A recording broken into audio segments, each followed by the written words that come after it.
What happened to you? Covered in blood. My high school freshman daughter, who was supposed to have gone to visit my in-laws' house, came back home with blood flowing from her forehead, so I screamed. After quickly treating her, I immediately contacted my husband. When he answered the phone, I shouted at him without thinking. Where are you? Didn't I tell you I'm on a business trip? I was stunned by his unexpected response. After all, I had seen off my husband and daughter who were supposed to visit my in-laws' home 5 days ago. In front of me was my daughter with a serious injury. Seeing me confused, my daughter revealed a shocking fact. My name is Mia Smith. I am a 40-year-old part-time housewife.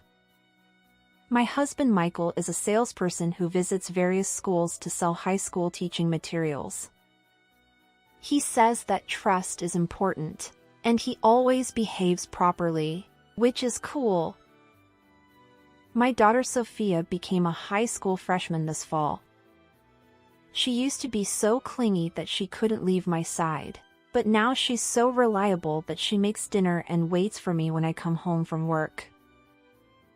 I was living peacefully with my husband and daughter, but 5 years ago, my mother became bedridden due to an internal illness. Since then, I've been busy with caregiving and part-time work. I couldn't even visit my in-laws' house because of my mother's illness, and I couldn't make it happen even though I thought I should go there around Christmas. However, at that time, You don't have to push yourself. It's good that you have an understanding husband. he went to my in-laws' house alone while joking and laughing. I felt very sorry, but I was grateful because I was busy taking care of my mother. However, 3 years ago, my mother-in-law died suddenly in an accident. My father-in-law was very depressed because they were very close, and Michael's visits to my in-laws' house increased more and more. I'll take my father on a trip to cheer him up. I want to treat him to delicious sushi. Furthermore, the expenses increased to $200 or $400 every time he visited my father-in-law's house. However, as someone who was not going back to my in-laws' house because I was only taking care of my mother, I couldn't say anything about the money. One day, my husband talked to me about the cost of visiting my father-in-law, as usual. I need $700 for the next visit. What? I wondered if such a large amount of money was needed for just one visit, but my husband didn't tell me the details of how the money would be used. It must be necessary money. I convinced myself that it was also something to make my father-in-law happy. However, I didn't have any spare money at hand due to the sudden expense, so I had to temporarily withdraw money from the account where I had saved my daughter's tuition fees. From now on, I have to refrain from going to the hair salon for a while and not touch Sophia's money. From there, I worked hard to save money and gradually returned it to my daughter's account. Sophia's entrance exam went well, and while we were taking a break, I want to see Sophia after a long time. Great! I'll take Sophia and my dad out for crab. It's a reward for always working hard. Really? Yay! thank you always. She never complained even though she was always being patient, and she helped me take care of my mother. I was filled with gratitude. On the morning of the day they were to leave, Sophia waved goodbye cheerfully and said she would buy souvenirs. Have fun. Everyone in the family was smiling. At that time, we had no idea that something like that would happen. It's been 5 days since Michael and my daughter went to my father-in-law's house. I was preparing lunch in the kitchen when I heard the sound of the front door opening with a bang. "Who is it?" without ringing the doorbell. I was surprised and answered it loudly as I headed for the entrance. To my surprise, Sophia was standing there with blood flowing from her forehead. What happened? I screamed, looking around to ask my husband what was going on, but he wasn't there. I brought my trembling daughter into the house and immediately called Michael. Where are you? I'm at work. Didn't I tell you I'm on a business trip since the day after I took Sophia to my father's house? I was in great confusion. I didn't know anything about that. And most importantly, Sophia came back home with a serious injury. She probably just fell. Teenage girls tend to exaggerate, so don't believe everything she says. Bye. He hung up the phone. I couldn't believe such a crazy story, so I couldn't just say yes, I see. While treating my daughter's wounds, I asked her, "What happened? Did Dad go to work?" Sophia, with a pale face and trembling lips, muttered, Daddy pushed me. I was surprised, but I listened to her story while gently rubbing her back. Then I found out an unbelievable fact. My husband had been keeping a secret from us, and he had hurt Sophia because she found out about it. That wasn't all. He threatened Sophia, who was bleeding, saying, Tell someone about this. Next time, you won't get away with just an injury. Just then, my father-in-law returned from his outing, and Sophia ran away from my in-laws' house while my husband was distracted. Fortunately, Sophia had some money, so she was able to take the train alone, but she must have been so anxious while hiding her injury and returning home. I will never forgive anyone who hurts my lovely Sophia. I was angry not only about my husband hitting our daughter but also about the secret he had been keeping. I vowed to take revenge. After hearing all of Michael's misdeeds, I picked up my smartphone to call my father-in-law, but was surprised to see a mountain of missed calls from him. Oh, I'm sorry. I was cooking and didn't notice the phone ringing. It's okay. More importantly, Sophia had an urgent matter and went back home. I'm worried if she arrived there safely, so I called many times. I was speechless after hearing my father-in-law's story. My husband had been covering up the fact that our daughter, who he had injured, had run away to our house with such a lie. So I told my father-in-law everything I heard from my daughter. I will take her to the hospital, so it's okay. But I can't forgive Michael. I want to punish him, so can you keep him at your house? My father-in-law agreed to help me and said he would convince Michael to stay at his house for a while. Meanwhile, I prepared to confront my husband by running around and getting everything ready. 5 days later, after the investigation of Michael's secret was completed, I headed to my father-in-law's house. When I tried to ring the doorbell, I saw my daughter running towards me, gasping for breath. Mom, wait a minute. I told you to wait at home. That's impossible. I need to settle this injury. I didn't want to show my parents fighting in front of Sophia, so I had planned to go to my father-in-law's house alone. However, Sophia was not going to be quiet. I think I have the right to speak up too. Sophia refused to back down. I was reluctant, but I accepted my daughter's anger and decided to fight with her. After being greeted by my father-in-law, who already knew about my plan. I entered the living room and saw my husband, who seemed to have just woken up, lying on the sofa in his pajamas and watching TV, despite it being noon. "Oh, wasn't it a business trip?" I suddenly asked, and Michael jumped up in surprise. No. I was supposed to go, but it got canceled." He began to make excuses. "Well, that doesn't matter. I want to know about Sophia's injury." "Oh, yeah, it's a stinky story. She fell down the stairs and hit her forehead." I wanted to shout at him for being so slippery, but my father-in-law spoke first. Enough already. We know that Sophia's injury is your fault. Sophia also raised her voice in agreement, and I glared at Michael.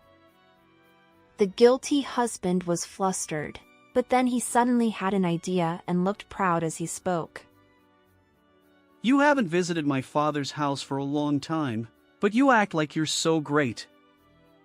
I cherish my father more than you guys did not." He laughed and smirked, thinking I wouldn't say anything. It was true that I hadn't said anything because I thought he was right. However, I already knew from Sophia's story that my husband's words were full of lies. Really? Can you say that it is cherishing your father when you go back to your father's house, but let your daughter do all the housework instead of spending time with your father? Yes. You've been lazing around at home since we came here. Shut up. It's just this time. I'm always working hard. I saw Michael acting so arrogantly and took out my father-in-law's account book, which I had taken in advance. It contained not only the inflow and outflow of money but also detailed records of Michael's behavior at my father-in-law's house. Let me tell you what's written here. On June 10th, I gave Michael $150 for transportation. He lounged around all day and went out at night as usual, returning in the morning. Food expenses were high because Michael was there. I read the contents in a monotone voice. According to the book, Michael lied that I didn't even pay for transportation every time he visited my father-in-law's house and received money from his father every time. Taking advantage of the fact that I didn't visit my in-laws' house, Michael had made me out to be a stingy wife and had tried to get sympathy from his father. Aren't you ashamed of living off your parent at your age? And you received so much help from him. You didn't even get an allowance, and you came to my house often. I felt sorry for you and did many things for you, but it was all nonsense. We blamed him, and Michael choked on his words and fell silent. I wonder what you used the money you swindled from your father for. Well, that's... You don't have to say anything. You're probably just thinking of another terrible lie. After Michael mumbled something, I ignored him and presented a certain photo in front of him. You wanted the money so badly because you were living it up in a place like this, weren't you? How do you know about this place? The photo showed my husband entering a shady massage parlor. He probably didn't expect that it was so well known. Michael turned pale. In fact, this was the secret that Sophia learned during her visit. She thought that Michael was taking good care of his father, but he kept going out at night and returning in the morning. So she secretly investigated him. She installed an app on his phone that would tell her his location without Michael knowing. When Michael went out, she checked his location on her computer and found that he was always at the same place. When my daughter searched on the internet, it was a service for men at night. When she was about to call to inform me of what happened, Michael came home. He saw Sophia searching for the location and details of the place on the computer and got angry, then pushed her. Sophia hit her head on the corner of the dresser and bled. You know the rest. After hearing Sophia's story, I left my mother in the care of a professional caregiver for a few days and staked out the place to gather evidence of Michael's spending. I took photos of him entering and leaving the place. When I saw my husband, who walked into the place with a light step, I was shocked. You used the money we saved for Sophia's tuition fees for this? Daddy is the worst. Given the irrefutable evidence of the photo, my husband muttered in a small voice. It's normal for a man to do this kind of thing. He then looked up at my father-in-law and sought his agreement with an upward glance. What are you talking about? You can't afford to waste money on night outings when you have to pay for your child's education. I'm tired from work too. What's wrong with taking a break?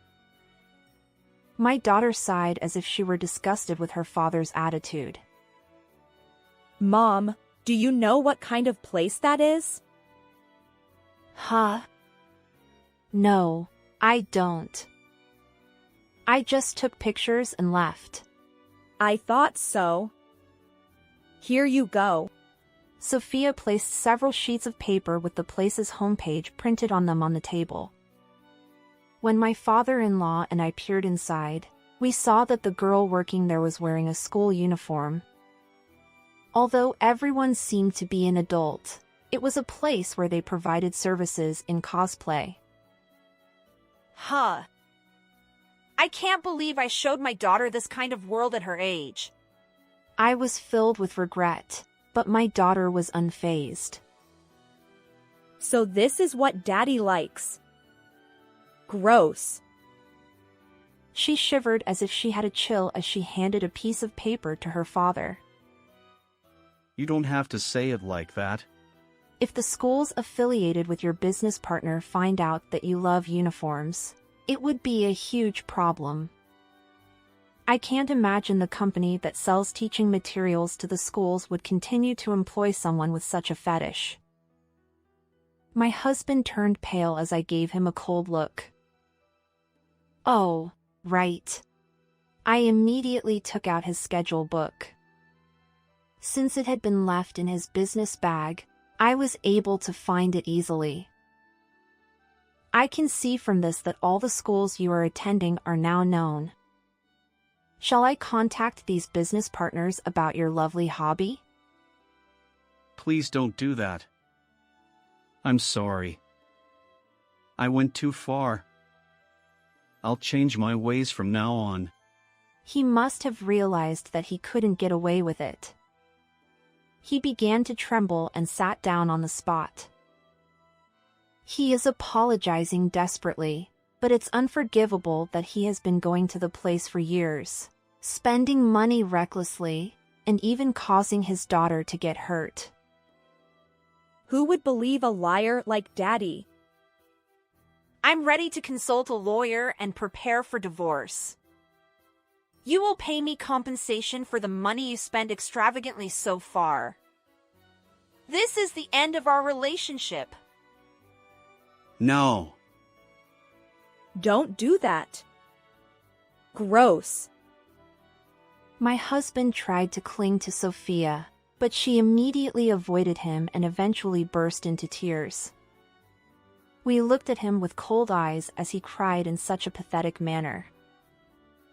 The divorce was finalized soon after, and my husband was ordered to pay $10,000 for his reckless spending and $20,000 in compensation.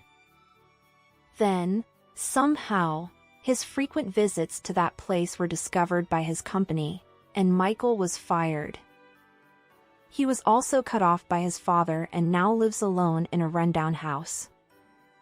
He is surviving on day labor, but he can't afford to pay the compensation, so he ended up borrowing money from shady lenders and is now living in fear of debt collectors. On the other hand, I had more free time after the divorce. With my daughter's help, My mother's condition improved dramatically, and she no longer needed care. Now, the three of us women live together happily and peacefully. How was this story? Please subscribe to our channel. See you in the next video. Thank you for always taking care of Daisy and Annabelle. My husband said as he prepared lunch for both of us. However, he had a trick up his sleeve and I lost consciousness shortly after starting to eat. The next thing I knew, I was in a hospital bed. Apparently, I survived. When I collapsed, my husband said, I'm finally free. I thought he was going to kill me. My name is Vivian, and I'm 33 years old. I have a husband named Ashton who is 2 years older than me, and we have twin daughters named Daisy and Annabelle who are 5 years old. We're a family of 4. Since my husband and I both work, our daughters go to daycare. They have personalities that are very similar to mine. They're strong-willed and speak their minds, but they don't bully others. They're the type of kids who can't leave a friend alone when they're alone. They're also a bit bigger than other kids, so they're natural leaders. I think I'm a pretty straightforward person too. I'm often relied on at work, and I think I'm a bit of a big sister. On the other hand, my husband, the only man in the family, is a bit timid. I often see him being pushed around by our daughters when they ask him to take them somewhere on holidays. However, it doesn't seem like he minds being pushed around like that.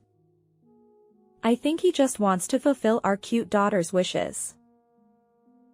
I thought our family of 4 would continue to live together happily and cheerfully, but my husband has been changing little by little. It started with something small. His overtime work increased a little. Until now, my husband had been avoiding overtime work to spend time with our daughters. Since I have to work overtime, I used to ask him to pick up our daughters from daycare when he came home on time. However, he started working overtime once or twice a week, which was a change from before. I understand that it can't be helped if it's work. I managed to adjust my schedule and started picking up our daughters from daycare. However, our daughters were a little unhappy about it. Actually, when my husband picked them up, he bought them sweets about half the time on the way back. They complained that they couldn't get sweets anymore because I was picking them up. Well, no matter how much they complain, I'm not as sweet as my husband, so I don't intend to buy them sweets. With this kind of life continuing, my husband's overtime work is said to increase a little more. The number of days won't change, but the hours will be longer. I don't know what kind of work my husband does since we work for different companies.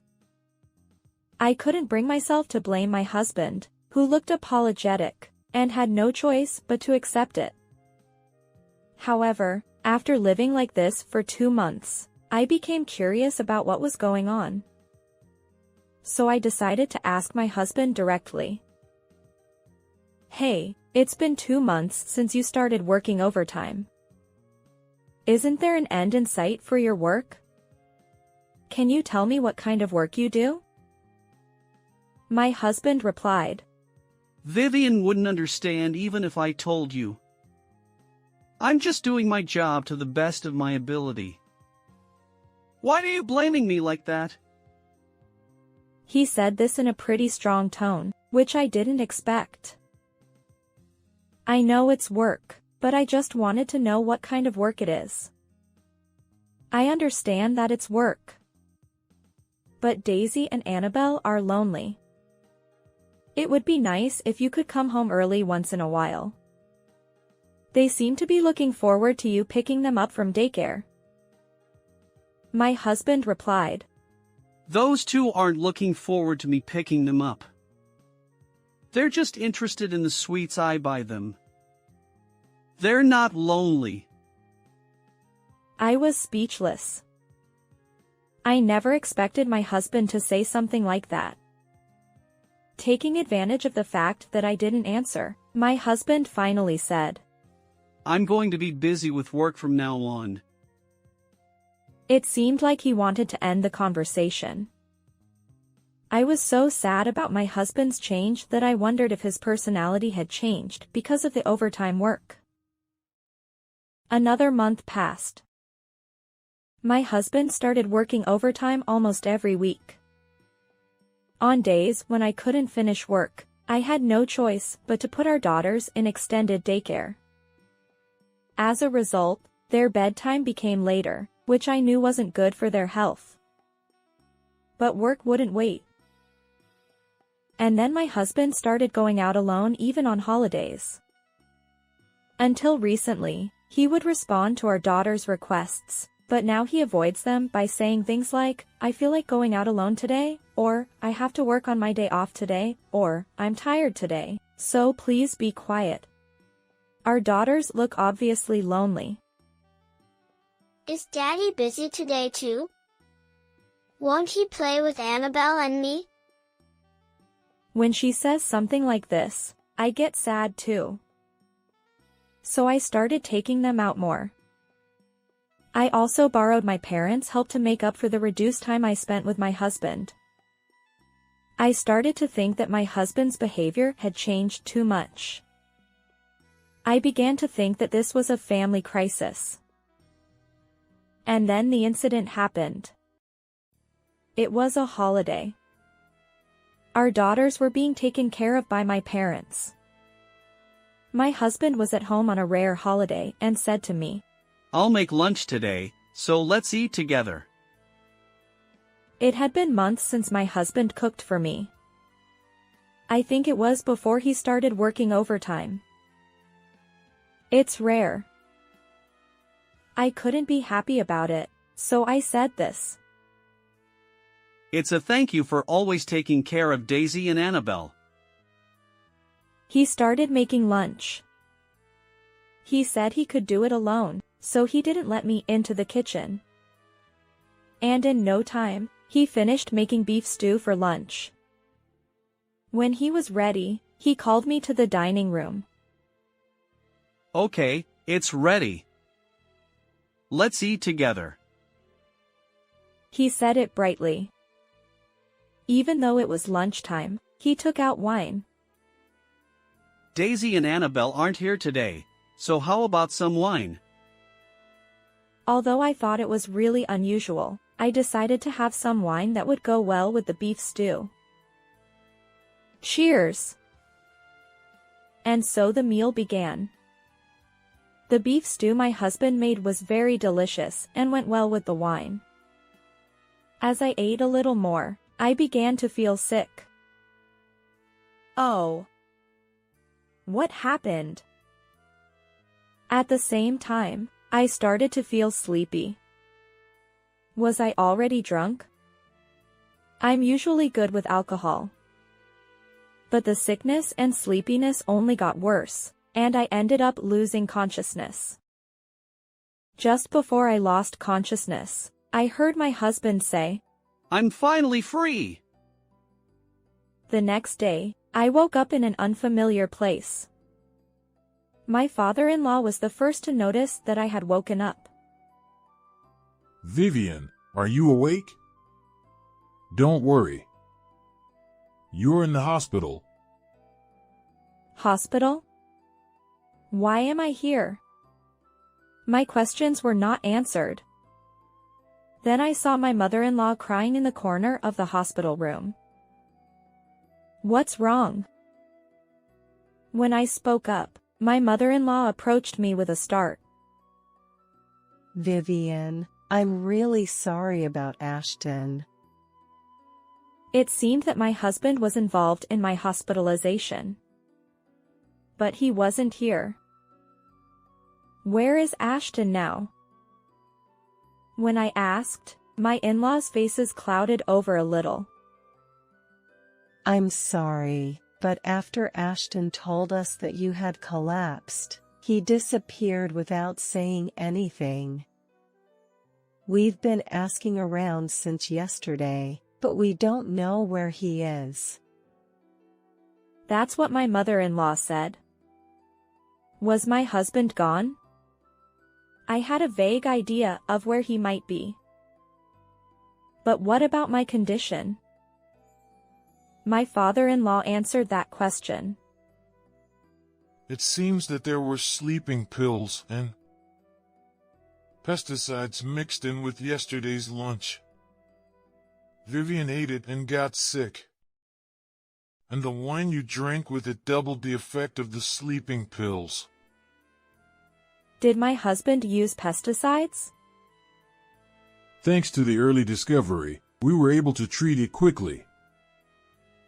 That's what my father-in-law said. Why did my husband contact my in-laws even though he had put pesticides in my food himself? I forgot to ask that. He must have wanted to kill me, judging from his words about being free. There were many mysteries about my husband's words and actions. My parents took care of my daughters while I was unconscious. That's why they didn't come to the hospital room. I finally understood that. I stayed in the hospital for one more day for tests and was discharged the next day. I was surprised that I was so energetic despite having eaten pesticides. My parents-in-law accompanied me with apologetic faces. I felt more sorry for them than they did for me. After I was discharged, I went to see how my daughters were doing. Even though I hadn't seen them for 3 days, it felt like a long-awaited reunion. And I asked them to stay at my parents' house for a little longer. I had to head to the battlefield. The battlefield was an apartment. I rang the intercom with determination. Then I heard a man's voice from inside. It was a voice I recognized. Yes, who is it? It's me. Vivian. I answered, and there was a loud noise from inside. After a while, the door opened, and my husband came out. His face was pale. Vivian, why are you here? That was my husband's first word. A wife should know where her cheating husband is. I said it loudly on purpose. Then my husband panicked. Can you speak a little quieter? He said that. Why don't you let me in? I want to meet your mistress. I said it without lowering my voice. It was a bit unfair, but it was a strategy one had to use to talk inside. My husband reluctantly let me into the room. I won my strategy. The woman inside should be named Cecilia.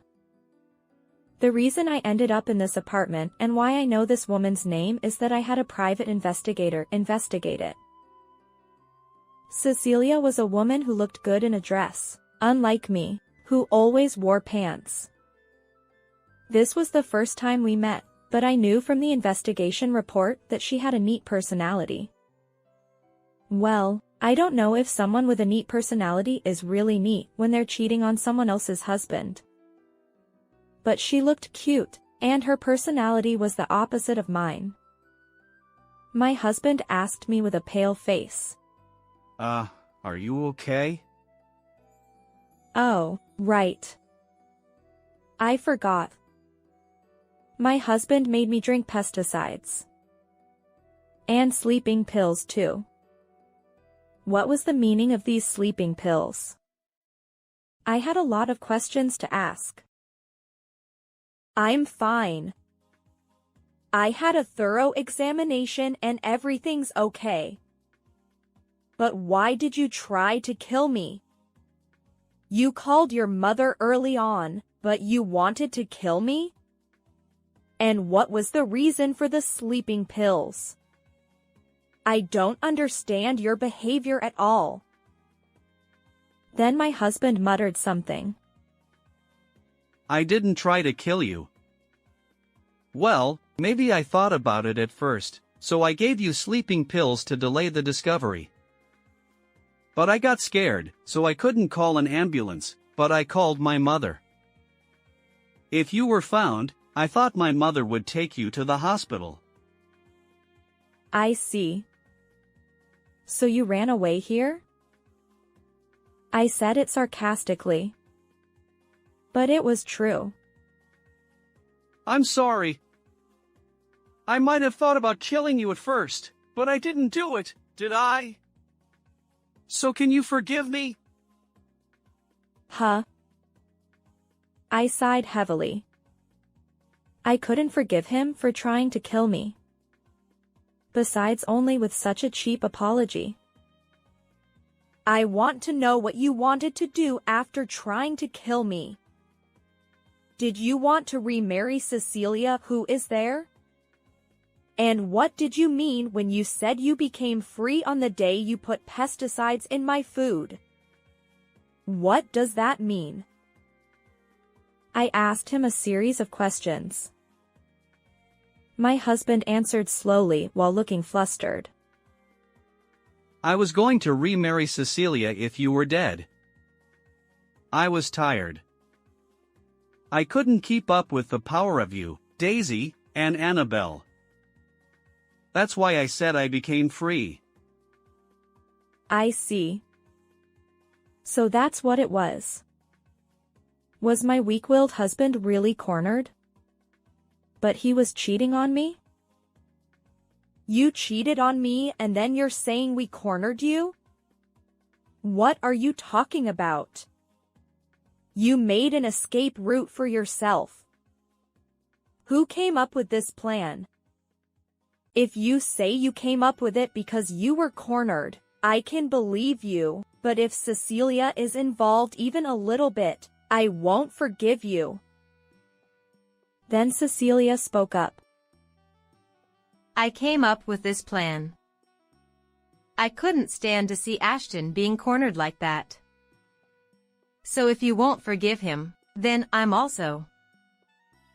Was she trying to feel like a supportive wife? But she had made a very dangerous plan. So in the end, you two came up with the plan together. I understand. I recorded this testimony, so I'll file a complaint with the police. If you have anything to say in defense of your infidelity, please do. I'll record it on this voice recorder and let my lawyer listen to it later. Let's see which one of us can recommend divorce more advantageously. I said that and took out the voice recorder that I had been recording until now. I got tired of the busy daily life, and then Cecilia from the same company started to look very cute to me. I knew it was wrong. I should have divorced Vivian before cheating. I'm really sorry. And I don't need Daisy and Annabelle's custody. I want to live quietly with Cecilia from now on. He apologized, but he still cheated on me, and he didn't care about our daughters. Then you'll pay for the infidelity compensation and Daisy and Annabelle's child support every month. Even if you say you're giving up custody, they're still your children. Paying child support is your duty as a parent. Then, I know that. I just don't want to live with them. But I think they're cute. I'll pay child support, so I want to see them occasionally. You can't do that. You're going to cheat because you hate Daisy and Annabelle, right? That's too selfish of you. Well, I'll explain this to Daisy and Annabelle and let you see them if they want to, but... My husband slumped down. And then I said, let's decide the amount of compensation for the divorce through a lawyer later. And as for the matter of you trying to kill me, I'm not going to settle or anything, so you better pay for your crime. And the compensation for the pain you caused me will be added to the compensation for the affair, so be prepared. My husband seemed to lower his head even more. Then I turned to Cecilia. You've been acting cool since a while ago, but you're going to be arrested by the police too. And I'm going to make you pay the compensation for the affair too, so you better be prepared. Cecilia had no choice but to slump down too. The rest of the story. My husband and Cecilia were taken away by the police after I submitted the complaint and the voice recorder data. I think they will probably be arrested for attempted murder. They won't be able to avoid going to prison once the sentence is confirmed. Before that, I divorced my husband. The compensation I received from my ex-husband and Cecilia was quite a large amount. And the monthly child support my ex-husband had to pay for 2 children was $800 a month. How hard it must be to pay this amount while paying back the debt of compensation that he and Cecilia chose. By the way, my ex-in-laws were completely on my side and they said they cut off their ties with their son. This means that my ex-husband has no one to rely on anymore. Well, I hope he remarries Cecilia or something and keeps paying the child support. As for me, I decided to go back to my parents' house with Daisy and Annabelle. It took a little longer to commute from my parents' house, but I still managed to make it, so I decided to do my best. I told Daisy and Annabelle the reason for divorcing my ex-husband as much as they could understand. And then I asked them if they still wanted to see their father, and they both said they didn't want to see him anymore, so I decided not to let them see him. I thought they must have felt something when he tried to kill me once. I hope I can live with my 2 daughters and give them enough love with my parents from now on. How did you like this story? Please also subscribe to my channel. See you in the next video.